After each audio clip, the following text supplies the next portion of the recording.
गुरुर्ब्रह्मा गुरुर्विष्णु गुरुदेवो महेश्वरा गुरु साक्षात् परब्रह्म तस्मै श्री गुरुवे नमः। ओम गजाननं भूतगणातिसेवितं कपितजं परिचारुभक्षणं वासुतं सो विनाशकारकं नमामि विघ्नेश्वरपादपङ्कजं। सच्चिदानन्दरूपाय विश्वोत्पत्त्यादिहेतवे तापत्रय विनाशाय श्रीकृष्णाय वयं नमः। बोल वृंदावन बिहारी लाल की जय, बोल बांके बिहारी लाल की जय। आज हम आपको श्रीमद्भागवत महापुराण में मार्कंडेय जी की तपस्या और वर प्राप्ति की कथा सुनाएंगे, जिसको सुन करके आपको धर्म लाभ प्राप्त होगा, आपका जीवन सुख में व्यतीत होगा। इसलिए कथा आपको पसंद आए तो लाइक और कमेंट बॉक्स में राधे राधे अवश्य लिखें और शेयर करना भी ना भूलें, क्योंकि धर्म को बढ़ाने से धर्म लाभ की प्राप्ति होती है, पुण्य मिलता है, इसलिए शेयर करना न भूलें। तो शौनक जी ने कहा कि साधु शिरोमणि सूत जी, आप आयुष्मान हो। सचमुच आप वक्ताओं के शिरोमोर हैं, जो लोग संसार के अपार अंधकार में भूल भटक रहे हैं, उन्हें आप वहाँ से निकालकर प्रकाश स्वरूप परमात्मा का साक्षात्कार करा देते हैं। आप कृपा करके हमारे एक प्रश्न का उत्तर दीजिए। लोग कहते हैं कि मृकंड ऋषि के पुत्र मार्कंडेय ऋषि चिरायु हैं, और जिस समय प्रलय ने सारे जगत को निगल लिया था, उस समय भी वे बचे रहे। परंतु सूत जी, वे तो इसी कल्प में हमारे ही वंश में उत्पन्न हुए एक श्रेष्ठ भृगुवंशी हैं, और जहाँ तक हमें मालूम है, इस कल्प में अब तक प्राणियों का कोई प्रलय नहीं हुआ है। ऐसी स्थिति में ये बात कैसे सत्य हो सकती है कि जिस समय सारी पृथ्वी प्रलयकालीन समुद्र में डूब गई थी, उस समय मार्कंडेय जी उसमें डूब उतरा रहे थे, और उन्होंने अक्ष वट के पत्ते के दोने में अत्यंत अद्भुत और सोए हुए बाल मुकुंद का दर्शन किया। सूत जी, हमारे मन में बड़ा संदेह है और इस बात को जानने की बड़ी उत्कंठा है। आप बड़े योगी हैं, पौराणिकों में सम्मानित हैं। आप कृपा करके हमारा ये संदेह मिटा दीजिए। तो सूत जी ने कहा कि शौनक जी, आपने बड़ा सुंदर प्रश्न किया है, इससे लोगों का भ्रम मिट जाएगा। और सबसे बड़ी बात तो यह है कि इस कथा में भगवान नारायण की महिमा है। जो इसका गान करता है, उसके सारे कलिमल नष्ट हो जाते हैं। शौनक जी, मृकंडेय ऋषि ने अपने पुत्र मार्कंडेय के सभी संस्कार समय समय पर किए। मार्कंडेय जी विधि पूर्व वेदों का अध्ययन करके तपस्या और स्वाध्याय से संपन्न हो गए थे। उन्होंने आजीवन ब्रह्मचर्य का व्रत ले रखा था, शांत भाव से रहते थे, सिर पर जटाएं बढ़ा रखी थीं, वृक्षों की छाल का ही वस्त्र पहनते थे। वे अपने हाथों में कमंडलू और दंड धारण करते, शरीर पर यज्ञोपवीत और मेखला शोभायमान रहती, काले मृग का चर्म, रुद्राक्ष माला और कुश, यही उनकी पूंजी थी, और यह सब उन्होंने अपने आजीवन ब्रह्मचर्य व्रत की पूर्ति के लिए ही ग्रहण किया था।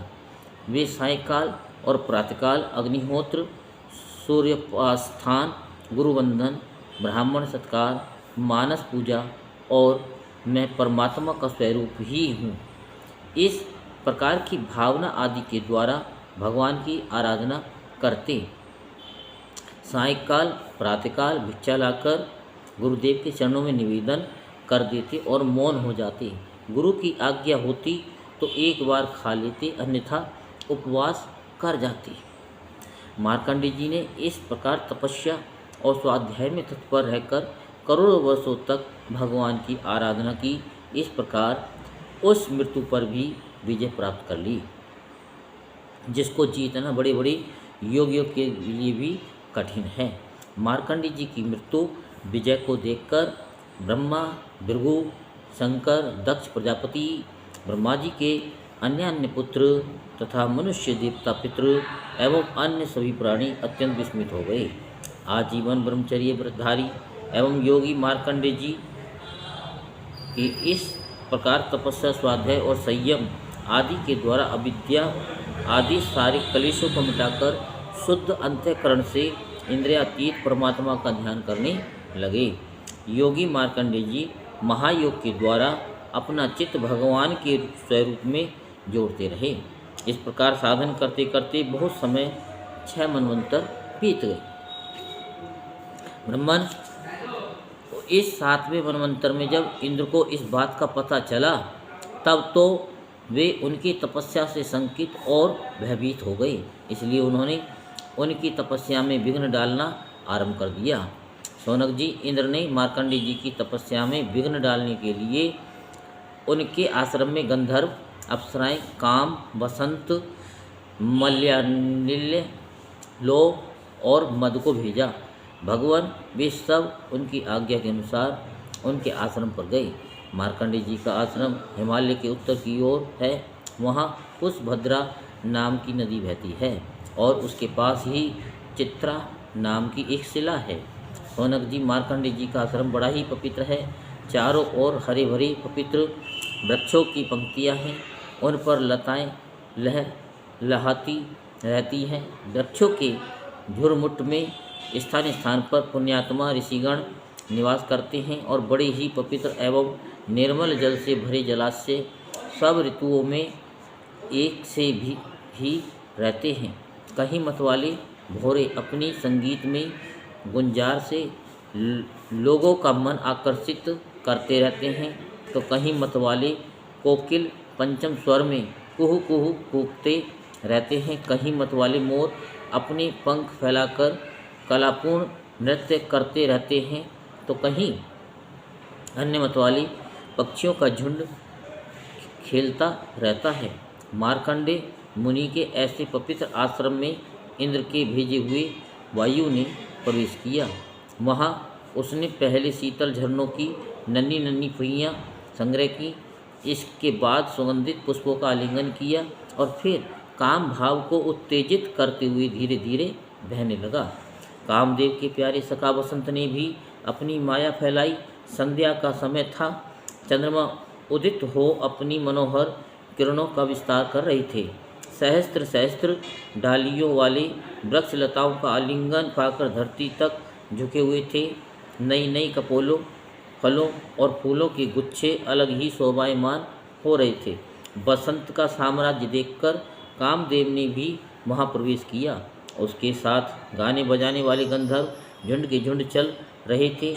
उसके चारों ओर बहुत सी स्वर्गीय अप्सराएं चल रही थीं और अकेला काम ही सबका नायक था। उसके हाथों में पुष्पों का धनुष और उस पर सम्मोहन आदि बाण चढ़े हुए थे।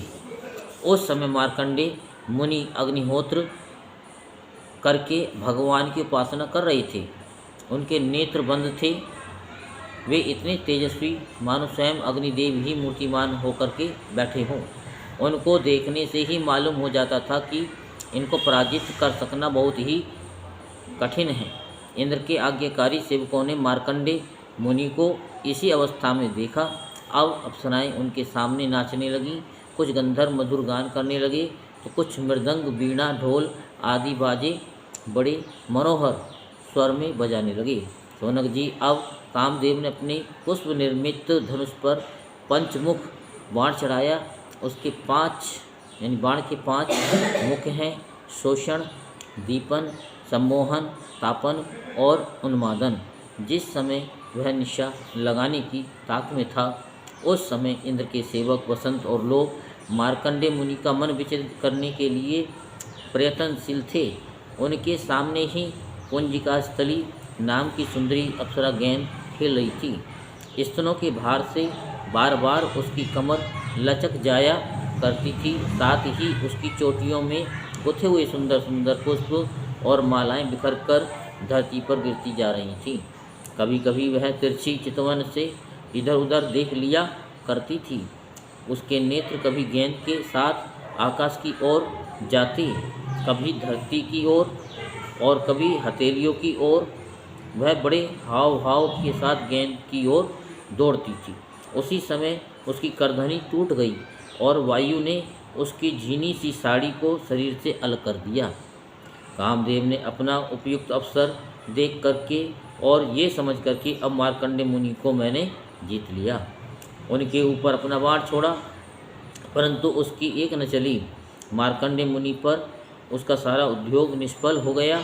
ठीक वैसे ही जैसे असमर्थ और अभागे पुष्पों के प्रयत्न विफल हो जाते हैं, शौनक जी मार्कंडेय मुनि अपरिमिति तेजस्वी थे, काम बसंत और आए तो थे इसलिए कि उन्हें तपस्या से भ्रष्ट कर दें, परंतु अब उनके तेज से जलने लगी और ठीक उसी प्रकार भाग गए जैसे छोटे छोटे बच्चे सोते हुए सांप को जगा करके भाग जाते हैं। शौनक जी इंद्र के सेवकों ने इस प्रकार मार्कंडेय जी को पराजित करना चाहा, परंतु वे रत्ती भर भी विचलित न हुए। इतना ही नहीं, उनके मन में इस बात को लेकर तनिक भी अहंकार का भाव न हुआ। सच है, महापुरुषों के लिए ये कौन सी आश्चर्य की बात है। जब देवराज इंद्र ने देखा कि कामदेव अपनी सेना के साथ निस्तेज हतप्रभ होकर लौटा है और सुना कि महर्षि मार्कंडेय जी परम प्रभावशाली हैं, तब उन्हें बड़ा ही आश्चर्य हुआ। शौनक जी मार्कंडेय मुनि तपस्या, स्वाध्याय, धारणा, ध्यान और समाधि के द्वारा भगवान में चित्त लगाने का प्रयत्न करते रहते थे। उन पर कृपा प्रसाद की वर्षा करने के लिए मुनिजन नयन मनोहारी नरोत्तम नर और भगवान नारायण प्रकट हुए। उन दोनों में एक का शरीर गौरवर्ण था और दूसरे का श्याम। दोनों के ही नेत्र तुरंत के खिले हुए कमल के समान कोमल और विशाल थे। चार चार भुजाएं थीं, एक मृगश्रम पहने हुए थे तो दूसरे वृक्ष की छाल। हाथों में कुश लिए हुए थे और गले में तीन तीन सूत के यज्ञोपीत शोभायमान थे। वे कमंडलू और बांस का सीधा दंड ग्रहण किए हुए थे। कमलगट्टे की माला और जीवों को हटाने के लिए वस्त्र की कूंची भी रखे हुए थे। ब्रह्मा इंद्र आदि के भी पूज्य भगवान नर नारायण कुछ ऊंचे कद के थे और वेद धारण किए हुए थे। उनके शरीर से चमकती हुई बिजली के समान पीले पीले रंग की कांति निकल रही थी। वे ऐसे मालूम होते थे कि मानो स्वयं तप ही मूर्तिमान हो गया हो। जब मार्कंडेय मुनि ने देखा कि भगवान के साक्षात स्वरूप नर नारायण ऋषि पधारे हैं, तब वे बड़े आदर भाव से उठकर खड़े हो गए और धरती पर दंडवत लौटकर साष्टांग प्रणाम किया। भगवान के दिव्य दर्शन से उन्हें इतना आनंद हुआ कि उनका रोम रोम, उनकी सारी इंद्रियां एवं अंतःकरण शांति के समुद्र में गोता खाने लगे। शरीर पुलकित हो गया, नेत्रों में आंसू मड़ाए, जिनके कारण वे उन्हें भर आँख देख भी न सकते। तदंतर वे हाथ जोड़ करके उठ खड़े हुए। उनका अंग अंग भगवान के सामने झुका जा रहा था। उनके हृदय में उत्सुकता तो इतनी थी कि मानो वे भगवान का आलिंगन कर लेंगे। उनसे और कुछ तो बोला न गया। गदगद वाणी से केवल इतना ही कहा, नमस्कार नमस्कार। इसके बाद उन्होंने दोनों को आसन पर बैठाया, बड़े प्रेम से उनके चरण पखारे और अर्घ्य, चंदन, धूप और माला आदि से उनकी पूजा करने लगे। भगवान नर नारायण सुखपूर्वक आसन पर विराजमान थे और मार्कंडेय जी पर कृपा प्रसाद की वर्षा कर रहे थे। पूजा के अनंतर मार्कंडेय मुनि ने उन सर्वश्रेष्ठ मुनि वेशधारी नर नारायण के चरणों में प्रणाम किया और ये स्तुति की। मार्कंडेय मुनि ने कहा कि भगवान में अल्पज्ञ जीव, भला आपकी अनंत महिमा कैसे वर्णन करूं। आपकी प्रेरणा से ही संपूर्ण प्राणियों, ब्रह्मा, शंकर तथा मेरे शरीर में जो प्राण शक्ति का संचार होता है और फिर उसी के कारण वाणी, मन तथा इंद्रियों में भी बोलने, सोचने और विचरने और करने जानने की शक्ति आती है। इस प्रकार सबके प्रेरक और परम स्वतंत्र होने पर भी आप अपना भजन करने वाले भक्तों के प्रेम बंधन में बंधे हुए हैं। प्रभु, आपने केवल विश्व की रक्षा के लिए ही जैसे मत्स्य, कूर्म आदि अनेकों अवतार ग्रहण किए हैं, वैसे ही आपने ये दोनों रूप भी त्रिलोकी के कल्याण, उसकी दुख निवृत्ति और विश्व के प्राणियों को मृत्यु पर विजय प्राप्त कराने के लिए ग्रहण किया है।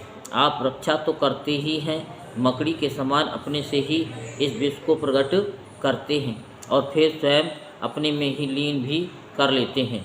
आप चराचर का पालन और नियमन करने वाले हैं। मैं आपके चरण कमलों में प्रणाम करता हूँ। जो आपके चरण कमलों की शरण ग्रहण कर लेते हैं उन्हें कर्म गुण और कालजनित कलेश स्पर्श भी नहीं कर सकते। वेद के मर्मज्ञ ऋषि मुनि आपकी प्राप्ति के लिए निरंतर आपका स्तमन, वंदन, पूजन और ध्यान किया करते हैं। प्रभु जीवों के चारों ओर भय ही भय का बोलबाला है, औरों की तो बात ही क्या है। आपके काल रूप से स्वयं ब्रह्मा भी अत्यंत भयभीत रहते हैं, क्योंकि उनकी आयु भी सीमित केवल 2 प्रारब्ध की है। फिर उनके बनाए हुए भौतिक शरीर वाले प्राणियों के संबंध में तो कहना ही क्या है। ऐसी अवस्था में आपके चरण कमलों की शरण ग्रहण करने के अतिरिक्त और कोई भी परम कल्याण तथा सुख शांति का उपाय हमारी समझ में नहीं आता, क्योंकि आप स्वयं ही मोक्ष स्वरूप हैं। भगवान, आप समस्त जीवों के परम गुरु, सबसे श्रेष्ठ और सत्य ज्ञान स्वरूप हैं। इसलिए आत्म स्वरूप को ढक देने वाले देहगे आदि निष्फल, असत्य, नाशवान और प्रतीति मात्र पदार्थों को त्याग कर मैं आपके चरण कमलों की ही शरण ग्रहण करता हूँ। कोई भी प्राणी यदि आपकी शरण ग्रहण कर लेता है तो वह उससे अपने सारे अभिष्ट पदार्थ प्राप्त कर लेता है। जीवों के परम सुहृद प्रभु, यद्यपि सत्वरज और तम ये तीनों गुण आपकी ही मूर्ति हैं, इन्हीं के द्वारा आप जगत की उत्पत्ति, स्थिति, लय आदि अनेकों माया में लीलाएं करते हैं। फिर भी आपकी सत्वगुणमयी मूर्ति ही जीवों को शांति प्रदान करती है। रजोगुण और तमोगुण मूर्तियों से जीवों की शांति नहीं मिल सकती, उनसे तो दुख, मोह और भय की वृद्धि ही होती है। भगवान, इसलिए बुद्धिमान पुरुष आपकी और आपके भक्तों की परम प्रिय एवं शुद्ध मूर्ति नर नारायण ही उपासना करते हैं। 5 रात्र सिद्धांत के अनुयायी विशुद्ध सत्व को ही आपका श्री विग्रह मानते हैं। उसी की उपासना से आपके नित्य धाम वैकुंठ की प्राप्ति होती है। उस धाम की यह विलक्षणता है कि वह लोप होने पर भी सर्वदा भयरहित और भोग युक्त होने पर भी आत्मानंद से परिपूर्ण है। वे रजोगुण और तमोगुण को आपकी मूर्ति स्वीकार नहीं करते। भगवान, आप अंतर्यामी, सर्वव्यापक, सर्वस्वरूप, जगत गुरु, परमाराध्य और शुद्ध स्वरूप हैं। समस्त लौकिक और वैदिक वाणी आपके अधीन हैं। आप ही वेद मार्ग के प्रवर्तक हैं। मैं आपके इस युगल स्वरूप नरोत्तम नर और ऋषिवर नारायण को नमस्कार करता हूँ। आप यद्यपि प्रत्येक जीव की इंद्रियों तथा उनके विषयों में, प्राणों में तथा हृदय में भी विद्वान हैं, तो भी आपकी माया से जीव की बुद्धि इतनी मोहित हो जाती है, ढक जाती है कि वह निष्फल और झूठी इंद्रियों के जाल में फंसकर आपकी झांकी से वंचित हो जाता है। किंतु सारे जगत के गुरु तो आप ही हैं। इसलिए पहले अज्ञानी होने पर भी जब आपकी कृपा से उसे आपके ज्ञान भंडार वेदों की प्राप्ति होती है, तब वह आपके साक्षात्कार दर्शन कर लेता है। प्रभु, वेद से आपका साक्षात्कार कराने वाला वह ज्ञान पूर्ण रूप से विद्यमान है, जो आपके स्वरूप का रहस्य प्रकट करता है। ब्रह्मा आदि बड़े बड़े प्रतिभाशाली मनीषी उसे प्राप्त करने का यत्न करते रहने पर भी मोह में पड़ जाते हैं। आप भी ऐसे लीला विहारी हैं कि विभिन्न मत वाले आपके संबंध में जैसा सोचते विचारते हैं, वैसा ही शील, स्वभाव और रूप ग्रहण करके आप उनके सामने प्रकट हो जाते हैं। वास्तव में आप देह आदि समस्त उपाधियों में छिपे हुए विशुद्ध विज्ञान घन ही हैं। हे पुरुषोत्तम, मैं आपकी वंदना करता हूँ। बोलो वृंदावन बिहारी लाल की जय, बोलो बांके बिहारी लाल की जय।